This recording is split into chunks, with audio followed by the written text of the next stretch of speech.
umrah cinta Rasul.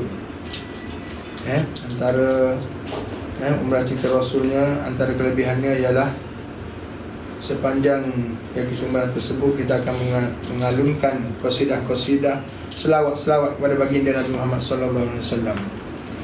Package ni 6190. 6190 saja. Full board 6190 ni full board. Siap makan minum 3 kali sehari. Jadi antara qasidah yang kita akan bawa sana nanti, salah satunya ialah qasidah Labbaik Allah, yang mana lirik ni Abah buat sendiri lirik dia. Untuk kita sewaktu kita berumrah nanti insya-Allah. Muka surat 311. Siapa ada buku ni boleh tengok muka surat 311. Qasidah Labbaik Allah. Labbaik Allahumma labbaik, labbaik la syarika laka labbaik, innal hamda wan ni'mata lak, wal mulka la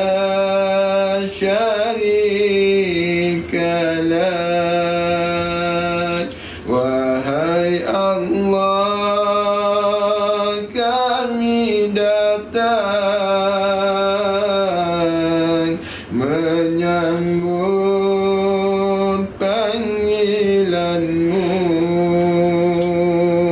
Wahai Rasul, kami datang menyahut seruanmu. Labbaik Allahumma labbaik, labbaik la syarika laka labbaik, innal hamda wan ni'mata lak, wal mulka la syarika lak. Kami bersyukur kepadamu di atas jemputanmu, walau kami jauh darimu, sering melanggar perintahmu. Labbaik Allahumma labbaik, labbaik la syarika laka labbaik, innal hamda wan ni'mata lak, wal mulka la syarika lak. Kami harap ampunanmu,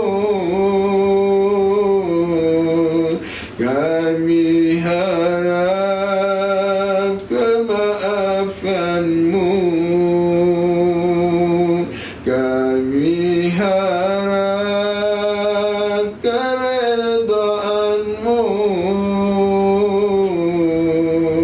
berkat syafaat kekasihmu. Labbaik Allahumma labbaik, labbaik la syarika laka labbaik, innal hamda الحمد والنعمة لك والملك لا شريك لك اللهم صل وسلم وبارك عليه وعلى آله وصحبه صلى الله وسلم عليه. Okay, siapa yang nak join umrah bersama Anis, InsyaAllah 25 dengan 6 6190 saja, full board, hotel pun tak jauh. Bolehlah kita sama-sama berqasidah, berselawat sepanjang umrah, sepanjang berada di sana, insyaAllah. Semoga dengan perbanyakkan selawat dan qasidah ini akan menambahkan cinta dan rindu kita kepada Nabi Muhammad SAW, dan juga semoga kita semua akan mendapat umrah yang mabrur, insyaAllah.